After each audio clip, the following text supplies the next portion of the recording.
Now entering Nerdist.com. Ladies and gentlemen, welcome to another episode of Today We Learned. Hey guys, guess what?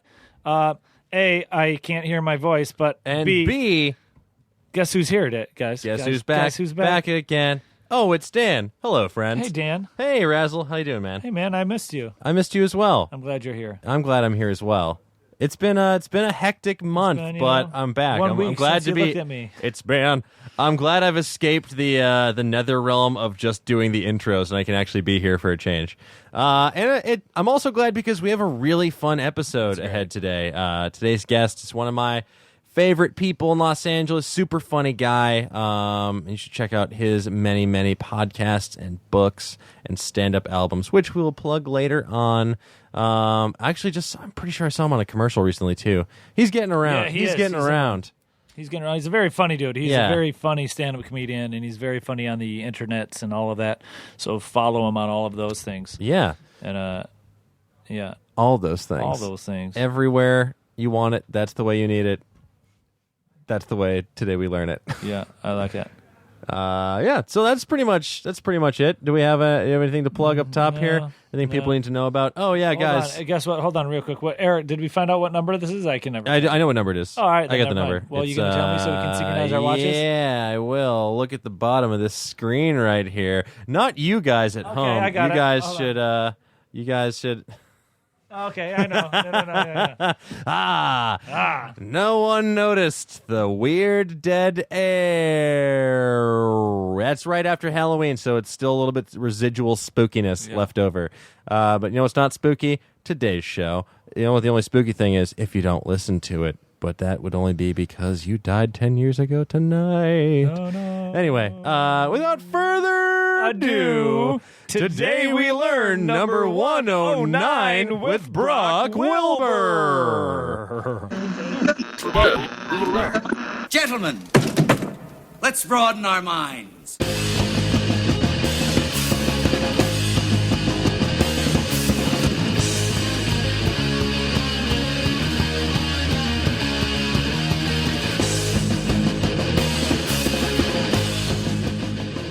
What's up, everybody? Welcome back to another episode of Today We Learned. Hope you guys are doing well today. Hope you've been eating well. Hopefully not too much Halloween candy. Hope you checked. You never know what you're going to find inside those apples. Usually just more apple. But if you live in a dangerous neighborhood, you better be careful. You never know what's going to be in there. Maybe a smaller apple, an entire smaller apple. Anyway, my name's Dan. It's like a king's cake with apples inside. What's a king's cake? Oh, you don't know? No. Do I look like royalty over here? Jeez, old King Razzle devouring his... I could be wrong about it, but I'm pretty sure king's cakes are like a Mardi Gras type of birthday cake. That sounds... That now that you mention that, what's the Mardi Gras... Johnny World Traveler over here, Dan Casey doesn't know what I've never been to New Orleans. I've never been to celebrate Fat Tuesday or whatever day it is. Hey, movie companies, start sending Dan to New Orleans for those movie Blu-ray releases. Yeah, guys, send me to Hey, I'm going to go to Dubai. I'm going to go to Hawaii to talk about these great movies. Guys, I need to cover... But no movies take place in Mardi Gras. Make a movie about me eating beignets, and I will be there. I'll give you a set visit report. Hey, maybe they'll re-release that James Bond when he's running through the street fair with Roger Moore. That was in New Orleans too, I think, right? Yeah. I could be wrong. One of those. A James Bond movie was in New Orleans. I feel like is there anywhere that James Bond has not taken place? We'll find out. But enough about us. Enough about us, Razzle. This is not our show. I mean, it is, but it's not about us. I watched the pirate. No, I didn't. I hope I looked for it. Of course, you can't resist. You cannot resist the siren call of a torrent. It's like coming out in like 8 days. Odysseus lashed to the mast of fucking BitTorrent. Anyway, here's the deal. I can't wait 8 days to watch James Bond wear a skull mask. I can wait 8 days to watch James Bond's skull mask. He better wear one. Actually, no, I'm seeing it tomorrow, so I'll let you know. I'll let you know what happens. He solves a crime. He stops a murder. Yeah. A murder of crows? He stops a murder of crows from killing Bran Stark. Anyway, that's enough about us. We have a very special guest here today. He's the host of the Brock Party podcast. He has several stand-up comedy albums, Nightmare Fuel, Crime Travel. You should check him out if you aren't already familiar or about to be. Please welcome Brock Wilbur. Hey, I know Brock. Hey, Brock. Hey, Brock. How you doing? Good to see you again. Did I miss any salient credits? Just my King's Cake show. Yeah. Where I rate various King's Cakes. Yep. It's on the Travel It's Channel. called Upholding the Patriarchy. God damn. Dan's fast. That's what he does. really fast. That's Yeah. really good. My last Blu-ray release that I got sent to cover was of a Nicholas Sparks bull riding movie. What? And they had the release party for it up at the Universal City Walk at the Saddle Ranch house there, so that everyone could ride on the bull For the longest ride? for the longest ride. But it was just like a bunch of it was the guy that did all the stunts in the movie, so he was very good, and then just a bunch of bloggers. Yeah. Oh, And no. they were not so good. And I was like, I feel like that this is like a mean-spirited PR event. Yeah. Look, we're going to shame these digital nerds. Look, we know you're not going to say anything good about this movie. Now make so with the let's- write-em-ups. We let you ride a bull. The write 'em ups. Hey, Brock. Yes. As our listeners know, and as you know, because we told you beforehand, we like to start off each show with the guests providing a fact about themselves or something they learned recently, with no rules attached. A thing about me. I did 8 years of tap, jazz, and ballet dance when I was in grade school. Yeah. What was your favorite? Tap, jazz, or ballet? It wasn't ballet. It wasn't being the only boy in ballet class. I was about this tall in like the third grade, and my shit. parents thought I was going to keep going at that rate. So they're like, he's going to be a basketball star. What are we going to do to help him be good at basketball?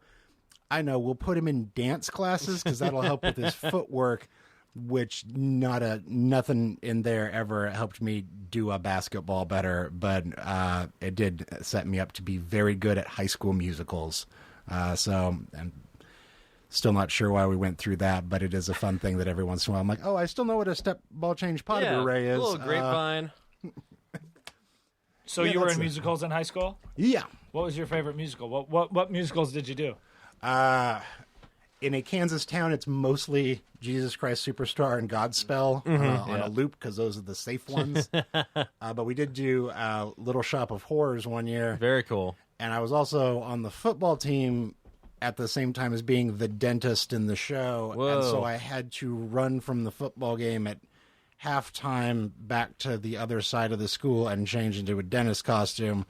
And one night there was a very close game going into half, and so I had to like do a huddle speech. It's like, guys, we have to put this ball in the end zone, or Little Shop goes on without a dentist. And they're like, I don't know what any of that means, but he's very excited about it. So let's football. We do like touchdowns. Yeah, we like touch. I don't know what the singy dancy thing, but he'll leave soon if we do this, and that'll be fun. Shotgun pattern, Seymour. Jesus. I've done two musicals before. Did Guys and Dolls and Urinetown. Wow, that's Yeah, right? Two back-to-back classics. How long ago did you do Urinetown? Urinetown, that was like... Hold on, is it your in town? No, like urine, like like the P, urine, like P-Town, like P-Village. P-Village, Urinetown. number one town. Yeah. Number one on the map. Welcome to Urinetown. Number one on the map. Is that the thing? It should have been. Should have been. That was the year after I graduated. So like 2007, graduated high school. It was like a little summer rep thing. Yeah. That sounds about right. Yeah, it does. Sounds by my watch, which goes by years. I was in Deuceville. Please, Razzle. It's called Shit City. Speaking of James Bond, we brought up James Bond. Vomit port. Metcrapolis. Please, it's Bad Lieutenant Port of Vomit, New Orleans.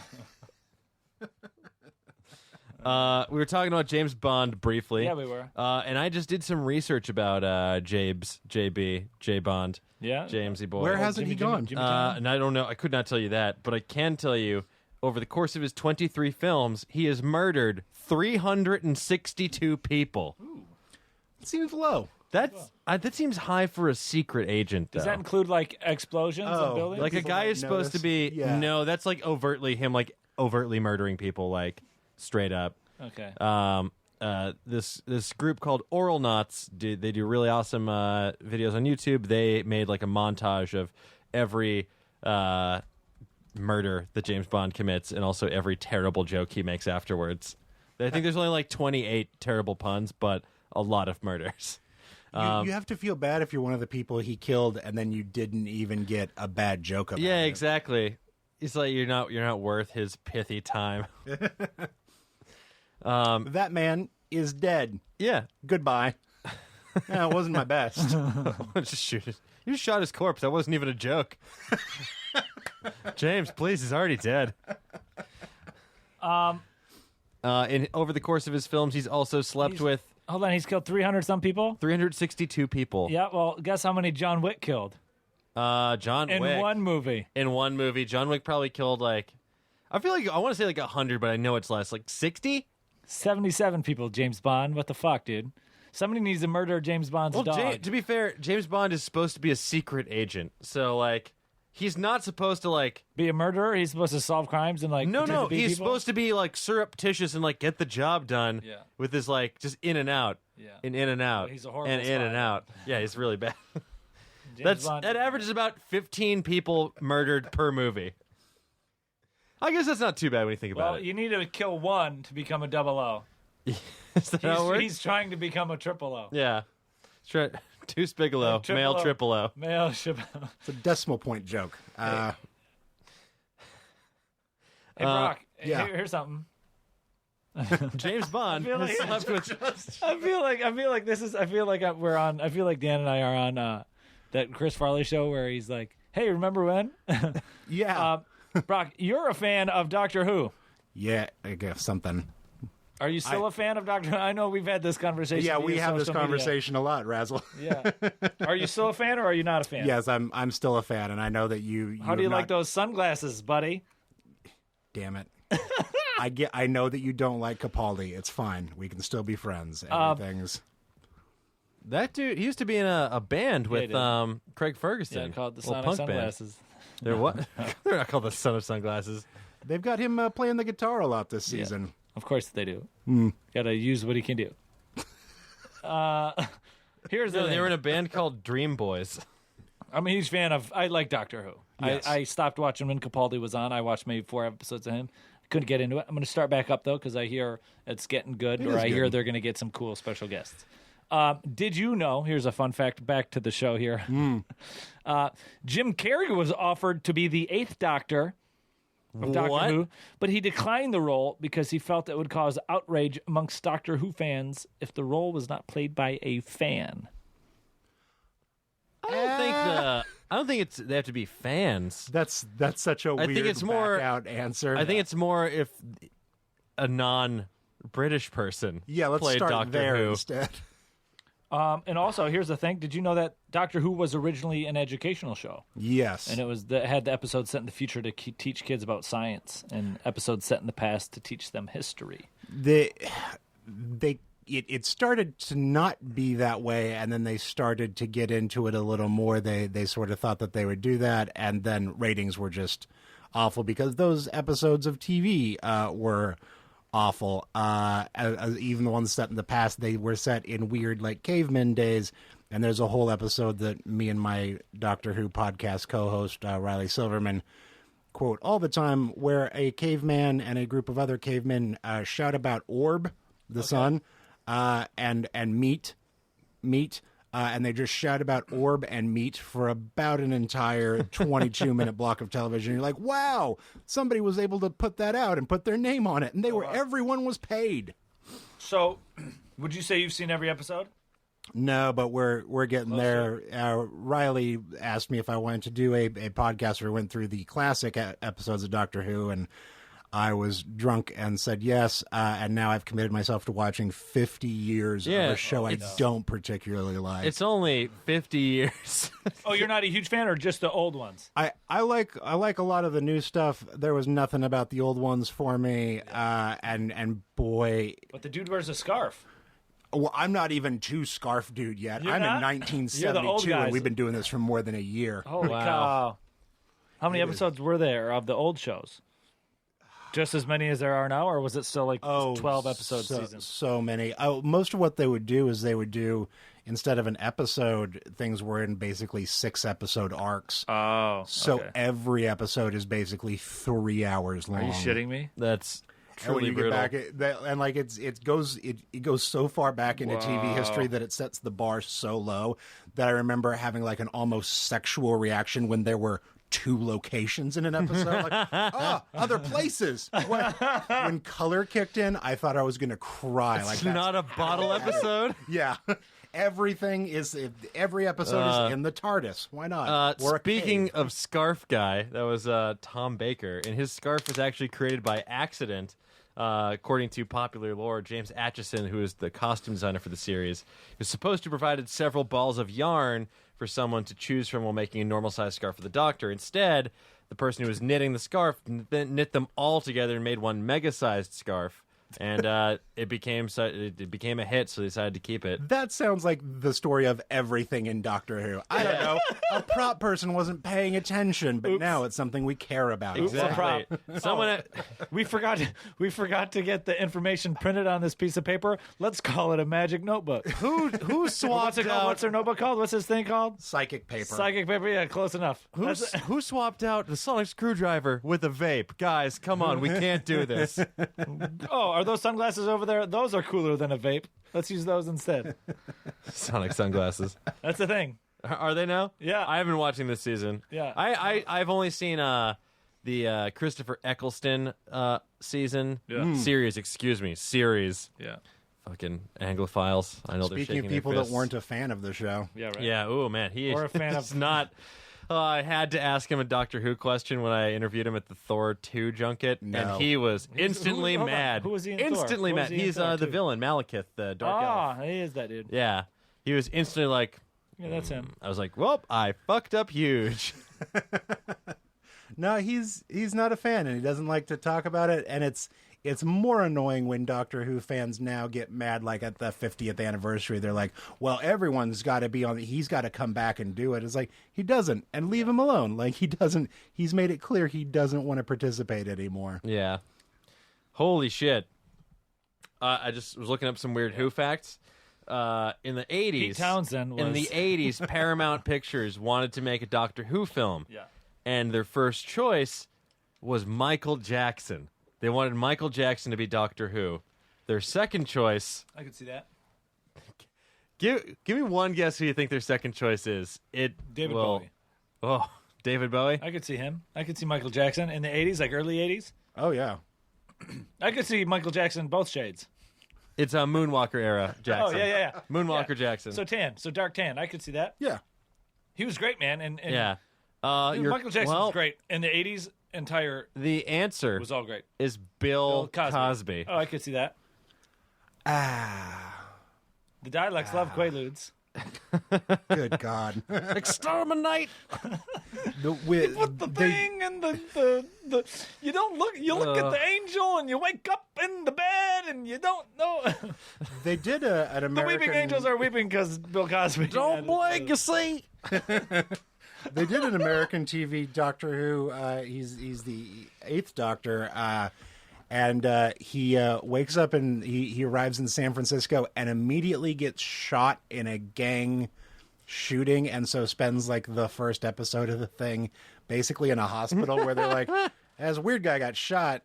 He's got a dumb scarf. He also has 2 hearts. What are we hearts. supposed to do with this?" Yeah. And then it was canceled. It was like, well, so that's his run, That's so funny. like a made-for-TV movie. Why was San Francisco like the place for present day 80s for everything? Like there was It Star was Trek 4 was super in San hip. Francisco. Right. Seemed like it was the place to be. That's Yeah. where the whales were. hip and happening. Go ahead, I got something. No, yeah, but by all means. Here's something. Have you ever been in New York? Yes. I feel Yes, like I've been in New York. Were you there recently? I feel like you had a string of shows up there. A couple months back, yeah. Yeah. More Right gunpowder. after the longest ride. Before the longest ride. More gunpowder was used to clear the area for Central Park than was used at the Battle of Gettysburg. during the American Civil War. Interesting. Not to be confused with the Gettysburg. Not to be confused with the Battle of Gettysburg during every other war. Oh, the World War II Battle of Gettysburg was fucked. They up. used way more gunpowder. We lost a lot of good men out They there. used a lot of gunpowder. They would use a lot of explosives to get rid of some of those trees there and to help clear it out and the cements and things like that. Yeah, they helped build Central Park there. When the park was officially completed in 1873, more than 10 million cartloads of material had been transported out of the park, including soil and rocks, and more than 4 million trees, shrubs, and plants, representing approximately 1,500 species, were transplanted to the park. Sorry, they just blew up a hole in the middle of the city, and that's how they built the park? Apparently, that's what it sounds like. Yeah. Normally, you'd think you'd just leave a Build park a wall around alone, it, and then yeah. that's how it's a park. Yeah. Isn't that wild? Like, there was way more trees and more shrubbery than what there is now. And they're like, no. We want to have people come here to look at trees, but we need room for the people. Let's get rid of about 3/4 of the trees here. But how can we do it? How can we get rid of these trees? Chop them down? No. Shoot them. Shoot them down. Shoot them down. They shot down the trees. They Load murdered your the trees. fucking muskets. Tree lives matter. New York City.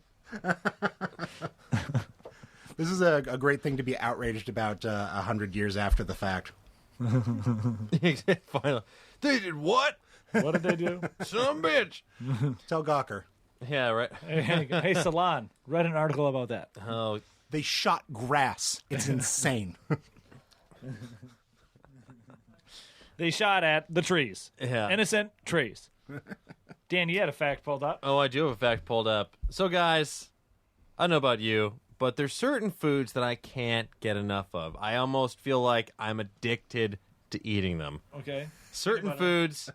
I feel like you're about to sell me it's something. just really hard to not put them in my stupid mouth. Yeah. And turns out there's a scientific reason behind this. The University of Michigan did a 2-part study about foods, and they measured specific foods that have high fat and high sugar because of the they contain like more fat and a bigger glycemic load, and that makes for more addictive eating behaviors because they're more pleasurable to eat. So, what do you guys think the most addictive food turned out to be in this study? Doritos. Doritos? That's a good one. What is a good guess? Doritos, Pringles, if the advertisement is correct.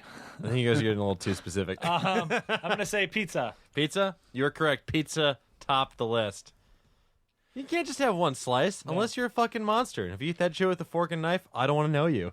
Well, the Doritos one was they came out with that study last year because they were looking at the chemical makeup of it, and they were like, oh, they've designed this thing to be so addicting, and it's designed to make you want more, but to also never make you feel like you're full. Exactly. So that you'll never stop consuming it. And it's like, oh, that seems ethically I read that too. weird. Yeah, it's like something in the powder and all that. Yeah, Like, there's in the flavor, like the fake cheese flavor, the fake whatever is in it is altered just enough to where you don't get sick of eating it. Like you can continue eating more. Right. Yeah, I mean, they're delicious. It's to the point where I will literally die for Doritos. Which I can't wait for the next phase in the food stuff where we make broccoli that tastes like a Doritos and trick people into eating healthy things by making it taste like all the stuff that we hate. Yeah, the rest of the list, nothing's particularly healthy. There's some that are kind of surprising. Number 1 was pizza. Coming in at number 2, chocolate. Kathy, you made it.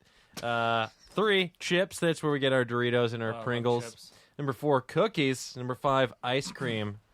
6, French fries. Then we get cheeseburger, non-diet soda, cake, cheese, bacon, fried chicken, rolls. Fuck, rolls? Like Rolls? dinner rolls? Dude, Hawaiian rolls, Just bro. rolls? Bro, I Just could eat general like, King's rolls. Hawaiian? 1,000 Hawaiian rolls. Buttered popcorn, cereal, gummies, steak, muffins, nuts, and eggs. I'm addicted to eating eggs. How is steak beneath gummies? Because gummies, you just pop them. You can't just pop steak. You gotta power through it. Wait, can we find a way to pop steak? Y'all pop steakums, I guess, would be the way to do it. Steakums I think they're eminently poppable. So we just had Halloween. Yes. Let's segue on out of this. Absolutely. Keep segueing. I got a food. segue. Here's the deal. I got a food and a Halloween thing combined, buddy. What were you guys? What do you guys do for Halloween? What did you dress up as? You have fun? You I have a was Vincent Adultman from BoJack Horseman. very nice. With Good- good is that tall man the costume. two It's the three children in the the trench coat. Yeah, fantastic. the little broom That's for a great. hand. Yeah. That's amazing. Dan, what did you dress up as? Oh my god, I dressed up as the guy from Die Hard when Hans Gruber opens the elevator and gets a little message. Now I have a machine gun. Oh, yeah. Ho. What'd you dress up as, Razzle?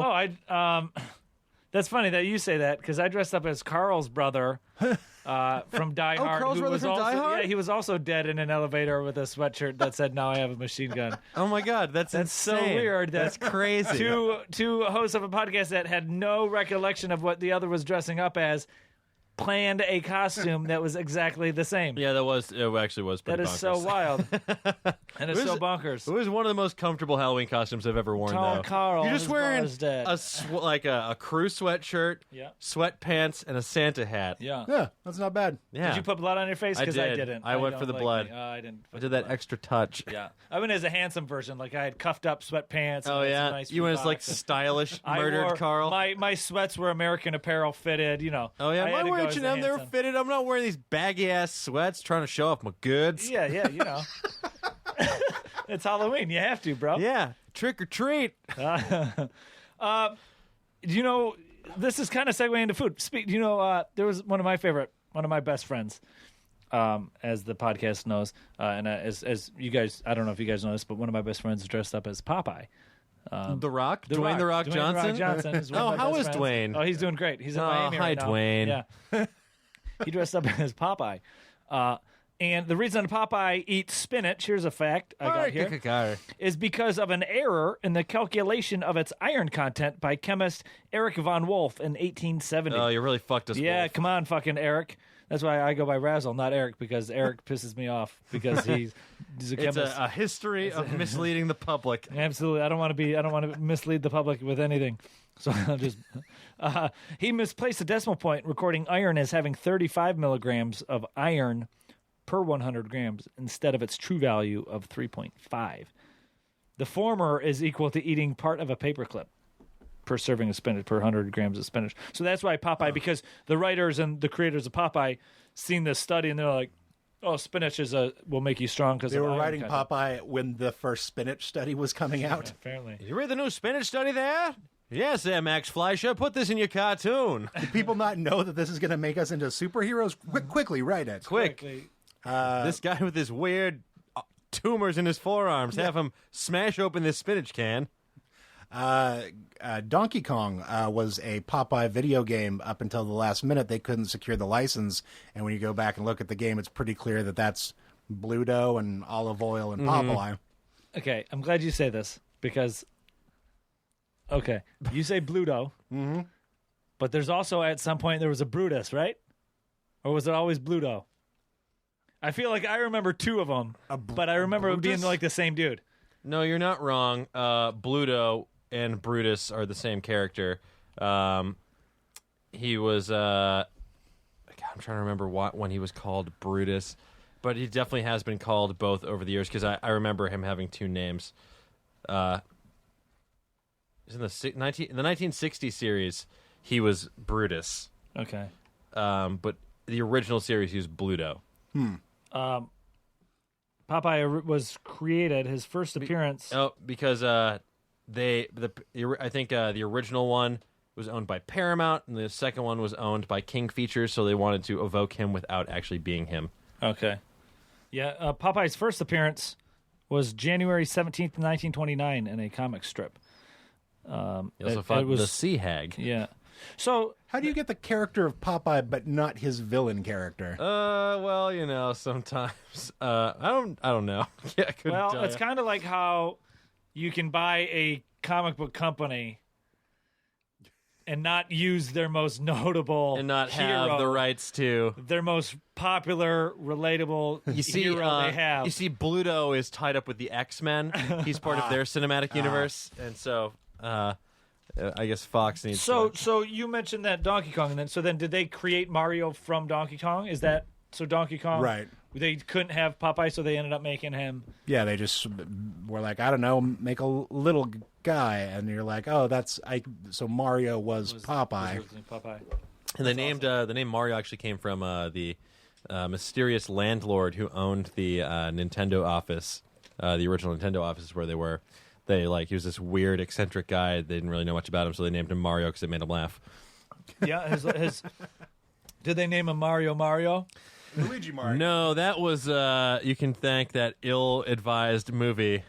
There's a website called Trust the Fungus that still does daily updates about news related to the Super Mario Brothers Costas movie. Oh, sweet Jesus. And they are actively pushing to try and get I think Image Comics to do a sequel series to the movie, and they're trying to get people behind it. I found them a few years ago when I tweeted about the movie, and they immediately were like, yeah, great movie, and we're retweeting. It's like, oh, you have a whole community of people that are still very intent on convincing someone that this movie is watchable Mario and truthers. deserves a sequel. Yeah. So funny. The fungus was an inside job.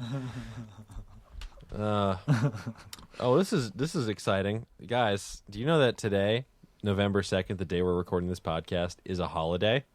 It's Plan Your Epitaph Day.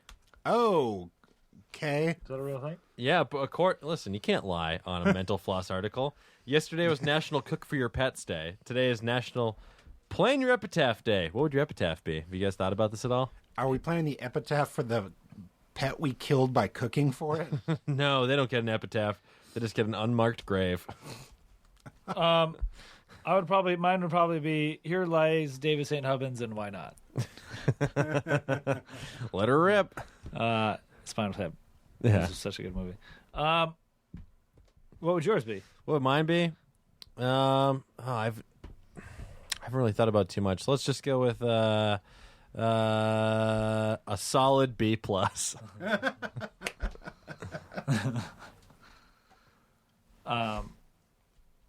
Brock, what would yours be? Oops. I kind of, now that I'm thinking about it, I want it to be shot in the back over a measly $20. Well, there's some other. If this holiday's too bleak, there's some other ones coming up this month. Tomorrow is both National Sandwich Day and National Cliche Day. So I don't know. Why don't you run through an airport and stop your lover from boarding a plane?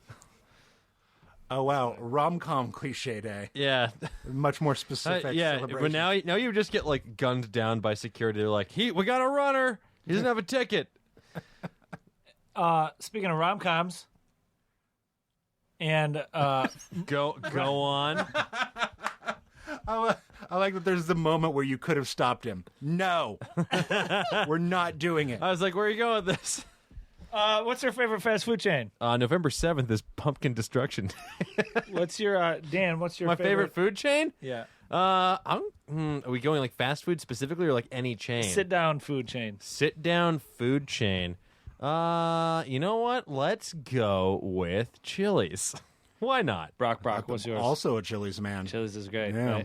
Right? Well, this isn't about Chili's. This is about. what I got the some fuck, stuff about man? TGI Fridays. Did you say TCBY? This don't- can't be dude. yogurt? If this isn't facts about the skillet queso, this can't? Yo, dude, that fucking.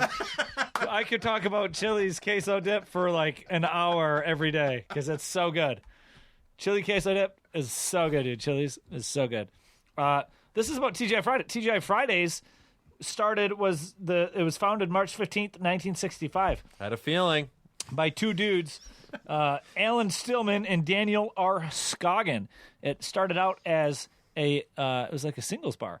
The dude Alan Stillman, the main founder, created it to get laid because he wanted a place to meet chicks at, and there wasn't And a lot now of. they have unlimited apps. Yeah. The first TGI Fridays opened in 1965 in the neighborhood with many airline stewardesses, fashion models, secretaries, single people on the east side of Manhattan near the Queensboro Bridge. And Alan hoped that opening a bar would help him meet women because at the time he would just do a lot of guys' nights, and a lot of bars tended to be more of that in like the 60s. Yeah, it was actually the first ever like singles bar specifically. TGI Fridays, and it's known notably as being like one of the originators of using what is known as Ladies' Night. TGI Fridays was the bar. They wanted to give that cocktail party area. Yeah, like they wanted to give party. ladies a safe place to drink, Yeah. so their owner could mac on them. And it was so popular. First year, it brought in $1 million, which adjusted for inflation would be about $7.5 million today. Jeez Louise, in a year. I like that it's a place that some of our parents could have met. Yeah. But that thanks to the ravages of time, it no longer has the joy about Isn't it that it once had. exactly. Yeah, it's like a restaurant now, a chain restaurant. It's not like it's not a chain bar like Coyote Ugly or something. Yeah, like that. they It's moved like, away from the chicken finger blast to just chicken fingers. And finger blasts. Our patented finger blasts. I went down to Temecula recently for my birthday. Wine country. Hold Hold on, is it down or up? It's down. It's a different wine country. It's down by San Diego. It's just this little community that has about 20 wineries in it. Holy shit! I didn't know that. That's super cool. But I stayed at a place called the Chiron Winery, and I was like, "Oh, what a fancy thing!" I hope I'm pronouncing it right. And then I was reading the bio of it, and like most of the wineries down there, it was like 2 college friends decided to open this place up, and it was just that their names were Chuck and Ron, and they put it together, and that's what Chuck. I was like, oh, I was trying to French it up a bit, and that wasn't Instead, the case. they came up with the name of the Greek mythological figure who ferries lost souls to Hades, Karen. Temecula is a city in southwestern Riverside County. It's got a population of just over 100,000. Just over a few. 100,000 people. Real quick about TGI Fridays, though. The guy, Stillman, who co-founded it, he left the partnership eventually. Then went on to found another very successful chain, Smith & Walensky's. Oh, never heard of it. Smith & Walensky's is a big steakhouse chain. Okay. They make guns. Yeah, so they make Smith and Also West. used They make together. beef blasters. You going to the gun show, ladies? It's just a gun full of meat that you put in your mouth. Eat this meat, lady. Alan Stillman. Unlimited apps. But sorry, you were saying about Temecula. Oh, no, I was just saying that. It's got that many people on it. So Bob Ross, Huge fan. yeah, I know Bob. The Joy of Painting, for those of you who don't know, was a wonderful public access show where he taught many people about painting, how to paint, all that fun stuff. They've been showing it every episode in order on Twitch because I think it's up on. I think they put it all up on YouTube. Finally, they made it like public domain. So they've been showing they've been showing every episode on Twitch because Twitch is adding like a creative section where you can watch artists draw in real time and like make their art in real time, which is kind of cool. They already have like stuff for musicians where like people will play piano and then they'll take requests if you donate. But an interesting about Bob Ross and the Joy of Painting, his series that ran from 1983 to 1994, he did the series for free. Really? Yes, he did it completely for free. And it's because he could bang out like an entire 13-episode season in just over 2 days. So, Oh, wow. and also like he just wanted to give back to the community, so he For what it had given him? crippling PTSD after 20 years in the United States Air Force, and he retired with the rank of Master Sergeant. Oh, my God. Yeah, he gave this quote to the Orlando Sentinel. I was the guy who makes you scrub the latrine, the guy who makes you make your bed, the guy who screams at you for being late to work. The job requires you to be a mean, tough person, and I was fed up with it. He was mad about being mad all the time. He was so mad about drew having to happy be little mean trees. to everyone all the time, yeah. So he's like, I'm painting a little happy little cloud over here. That must have been a weirder PTSD for the people that were screamed at by him that then one day saw him on TV and were like, that's the guy who haunts my nightmares, and there he is painting. Yes. No, that's fine. Just picturing that. I could see him easily taking like a scary turn. Bob Ross. He's so calming. We're going to paint some evil little trees over here. And we're going to paint 1,000 spider eggs that just burst in your oatmeal. Well, if you got evil trees, you shoot the trees. If there's one thing we've learned from American history. Exactly. I thought you said from American History X. I was like, I do not remember that scene. You just have the When tree. they built the park. You just have the trees put their mouth on the curb. Yeah. Christ. Put your trunk on the curb. And November 15th is National Bunt Day, National Bunt Cake Day. So that's something to look forward to. I didn't realize this about Brock. You like movies? We all like movies. No. No. The film scores were not originally done for artistic reasons, but they were added, and the pianos and all that were written and performed to mask the sound of the projectors because they were so loud of projectors. I didn't realize that. So John Williams is a liar. Well, John Williams, the projectors are quiet now. Just be quiet, guy. That's space. Nobody can hear it. Nobody can hear things in space, buddy. They recut Gravity. They did the edit that takes all the sound out of it. Really? Really? And that was get after those it science won- nerds get their hackles down. Right, and it was after it won the award for the best soundtrack of the year too. So it was like, we're going to the company actually did. Yeah, company did it. Yeah, They released it to be more accurate. yeah. Because a girl For nerds. falling down through space and landing on a beach, she'd survive that. 'Cause Yeah. That's not accurate. Yeah. But as long as you don't hear anything. So George Clooney was Yeah, that a movie ghost was the whole time. that movie was good though. I like that movie. Yeah. Gravity was It was great. definitely like a cinematic spectacle. That was something I was like really stoked that I saw in the theater. I recently saw Interstellar. Yeah? And I watched that on a TV in my apartment. I was like, I missed what this was meant for. Yeah. This wasn't meant for this. No, it's like I watched it on a plane and it was terrible. No, you need to see that on as big of a screen as possible. They should just like release that once a year in theaters, like let people go see it for like a weekend. That would be cool to have a theater that just does big spectacle films like Yeah, that. they would make so much money. Like this weekend we're showing, I mean, it's sort of what like IMAX does. IMAX does that sometimes, but like I feel like if they had a theater they did that all the time, they could make a lot of money. If there was a theater where every Tuesday they just showed Lawrence of Arabia and In And IMAX. yes, Double feature, it's 9 hours. Brock, would you say you've eaten? Do you have like a wide variety of like taste foods? Do you like a wide variety of foods? I guess so. Yeah.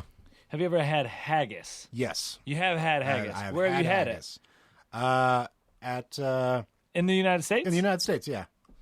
Because supposedly it's illegal in the United States because one of its key ingredients is sheep lungs. So maybe you've had a different version of it, but a real... Maybe I've had an air quotes haggis. air That's quotes the haggis. problem. You've had imitation haggis, the California roll of haggis. Oh yeah, it was a haggis sushi. That's Oh, that would be truly atrocious. I had a steak sushi recently, and Yeah? it was a Kobe beef sushi. Nice. But it wasn't just like they took the Kobe beef and wrapped it in sushi. It was a sushi with fish and stuff already in it, and Kobe beef on top. It's I don't know. I feel like you'd have to put like maybe lobster in there, but even then, like we get surf and turf. I don't surf like and turf. put. I don't put when I get surf and turf. I don't put some lobster and steak in the same bite. Hold on, what's surf and turf? Surf and turf is just the term for when you get like Seafood and land meat Okay. together. the land meats. Like a Las Vegas buffet. Yeah, yeah, but usually the most traditional one is like steak served with lobster tail or something like that. which I don't think I've ever had. I think I've had it like once. I was like, I've got to live like a fucking businessman. Like a businessman. I just want to imagine, like, I'm on business. Get me the surf and turf and a bucket of martini. Oh my god! Whoa, that's horrible. In 2010, Mazda recalled 52,000 cars because there was a spider infestation in the fuel system. Right, it heated up, and the gasoline smell made them nest. Yeah, the yellow sack spider like to build their nests in certain parts of the fuel system. Exactly. That's my nightmare. Brock, I would burn my car down. Where are you from? Where are you born and raised? Kansas. Kansas? What city in Kansas? Salina, Kansas. Congratulations on your World Series victory. Thank you. Your personal World Series victory. I did my best. Salina, Kansas? Mm-hmm. It's known as the county seat That's what I always say about it. of Saline County. I wouldn't say known as. Well, it's Everyone knows the old county seat. 47,000 population. Mm-hmm. It is, here's the thing, I mean, this is pretty neat. Located in one of the world's largest wheat-producing areas. Did you know that? That was close. It's the regional trade center for north central Kansas. County seat, regional trade seat. All the meth comes through there. Is there a big meth problem? Big meth problem. Uh-oh. We're right where I-70 and a couple other major highways intersect, so most meth in the country comes through my town at, Oh, yikes. at some point. Oh, really? That's not good. I remember hearing a while back that I grew up in Massachusetts, but we're not too far from Providence, Rhode Island, and that's where a lot of the heroin on the East Coast comes in through. Oh. My town, though, our problem, the town and the surrounding towns, the people were just abusing oxys, like Oxycontin and stuff like that. You didn't get into the heroin? No, I was like, I don't like needles. Oh, okay. And also, I was like, ugh, God. In my effort to try everything at some point, that one's still on the list, and my plan for that, because I'm also not a needle fan, is I just need my friends to, like, kidnap me and throw me in the back of a van and then do it to me. Yeah. That's my heroin plan. I've had that for 10 years now. You need to get kidnapped and heroin. Thanks, guys. I understand jazz now. Yeah, all the great jazzmen were also heroin heads. Take back everything I said about Miles Davis. I get it. Oh, he was kind of cool. Kansas is named after the Kansa Native American tribe which inhabited the area. The tribe's name natively is often said to mean people of the wind or people of the south wind. And they are all dead. Or creators of the Every county last seat. one of them. How was Kansas growing up? Awful. Not Yeah. great. How long? When did you move out? 2003, And you moved here? Straight Chicago. Here? Oh, Chicago. Okay. Chi-Town. How long did you live in Chicago? 03 to 07. Oh, okay, long time. Yeah. 4 years. I lived there for 9 months before I moved here. Where were you at in the Chicago area? Wrigleyville area, Irving and Clark. Irving and Clark. There's a 7-Eleven over up there, and I lived across the street from the 7-Eleven.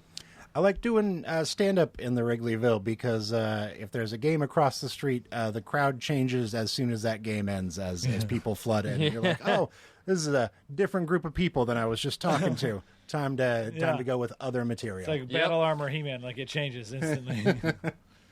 I have the power to panic and bail on this bit mid-set. All right, let's do something else now. We went to a Foo Fighters show there once at the Metro, and afterwards, I love that place. In the show, Dave Grohl was like, "We're going to be at this bar down the street later. You guys come out, I'll buy everyone a drink." And we were like, "Yeah, of course." But then we went to the bar, and Dave Grohl was there and bought drinks for everyone all night. And it was just like, "Oh, yeah, you're who they say you are, just a guy that loves buying drinks for people. That's your thing." And then the thing, like Dave Grohl's got that mystique that he's like an everyman, but he 100% is that dude. Yeah. Like he's got the mystique that seems like it can't be true, but it is. Why does he always tip 10,000%? Yeah. He's Dave Grohl. He's Dave Grohl. He's got the money. He's Dave Grohl. He's busy Yeah. riding those sonic highways. Got to give back. And he's like you see interviews like he's so appreciative every time he's like on Letterman or whatever. He's always like, and Letterman's just like Letterman's the guy who will help everybody out. Like he'll help, like he helped Ray Romano, and he helps cool people out. Letterman did, and then when they try to thank him, he's like, "Oh, I didn't you're the cool person. Like I didn't do anything." And it's like, that's what I love. Man, I miss Letterman. I mean, I like Colbert, but Letterman was great. I like Letterman, David Letterman, not jackets. Not the founder. You're not a fan of the founder of being Jagged. rewarded for your varsity sports achievements? And some academic ones. Yeah. Regional choir. To be fair, I did get a varsity letter for marching band, so I can't talk. Debate and forensics. Absolutely. Yeah. I wish forensics was actually like, oh, we made high schoolers solve murders. Right. Oh, everybody does. They need something like that. They need something. These high schoolers resting on their laurels, not solving any murders.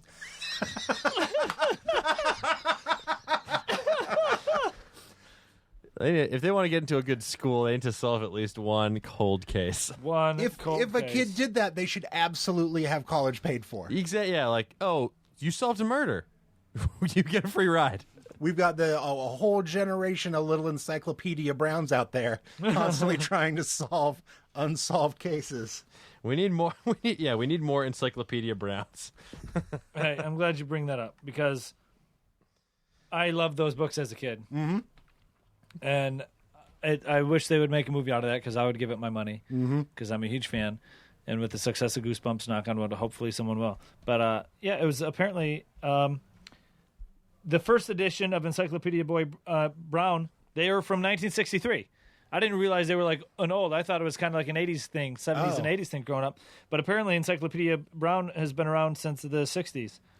Which I thought he was from the art time growing up too, until he was like solving mysteries that involved the hand crank on the front of a car, and I was like, oh, what are we? Oh, okay, yeah, that's not of the time. Who shot JFK? The first book published in 1963, and the most recent new novel they're still publishing them 2012. Yeah. He's always Wikipedia Brown now. I think what threw us off is that they would do those paperback covers that had an Encyclopedia Brown kid who looked like one of us. Yeah. Man, those were good books. Do you remember the one where it was like a picture and it was like a drawing of like a zebra, but the stripes were the wrong way, and it had that picture in that? I do not remember that one. That was a good one. The mystery of the horse. No, it was the striped horse. It was something good. It was like old stripe horse. It was great. I believe it. I remember the one that had to be solved by figuring out a word that had 3 sets of duplicate letters in a row. I think I remember that one too. Bookkeeper. Yeah. Oh, all right. Awesome mystery. Yeah. Anyway, a man was sent to the death chamber over that house. Yeah, Encyclopedia Brown was not fast enough that time. An innocent man lost his life, but I'll be damned if he didn't get course credit. Yeah. And with that delightful note, I think we're approaching our time. Brock, thank you so much for joining us today, man. I think we've set up a new system by which the education system in this country should be run. So. Yeah, it's the new California Core. Hey, Brock, you got a couple. You have California Core, Learn Core. Where can sell yourself, Brock? Where can people find you on the World Wide Web? You got a Doctor Who podcast you mentioned. You got your other podcast. Yeah, Laughing at Archaeologists and Brock Party. Those are up on the iTunes. I got 3 albums up on the iTunes, or go listen to them on the Spotify or wherever people go to. And what are those albums called so they can find them? 28 Years Later, Crime Travel, and Nightmare Fuel. Got a couple of books up on the Amazon that you can pull up, and some really cool stuff coming out in the next couple of months. So follow me on the Twitter at Brock Wilbur, and make sure to always listen to this show, which is such a delightful show. Fantastic! Thank you so much. Yeah. Thank you for plugging the show. I They're pimped listening your to show. Yeah, seriously. And if you're just tuning in, this is Today We Learned. Guys, holy cow! But seriously, listen to those albums. He's super funny stand up. He's super funny. Thanks, bud. You actually were a guest on a show I produced and directed, a YouTube thing that we're cutting right now and pitching places, but it's about people getting drunk and playing board games. Oh, I can't wait to see that episode. It was so funny. And when you were on that, and I'm what watching board game did you play? Girl Talk.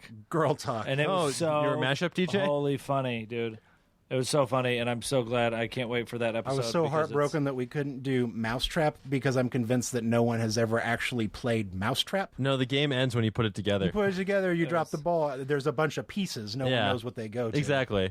There's always one piece missing. You have to buy a second copy of Mousetrap to get it. It's like a blind box. This goes to Fireball Island. What's going on? It's a blind box. Jesus. I would definitely play that Fireball Island Mousetrap. But guys, you can also find the podcast. We're on the internet. We're at TWL Podcast on Twitter. You can find us on Facebook. Today We Learn with Razzle and Dan. You can also send us an email to our super active Gmail account, todaywelearnedpodcast@gmail.com. And if you want to talk to us personally, guess what? You're in luck. You can find me online at OsteoFerocious on Instagram, Twitter, pretty much wherever. I feel also you can like my Facebook page. Just search Dan Casey. It's me. And anything? And should I do my plug now, or should you want me to? You can do all your plugs. I'll do my plugs right now. Thank you to everyone who came into Kamikaze this weekend, except you, Carrie Fisher. Fuck you for stealing my booth. But thank you for your service to Star Wars and being a script doctor.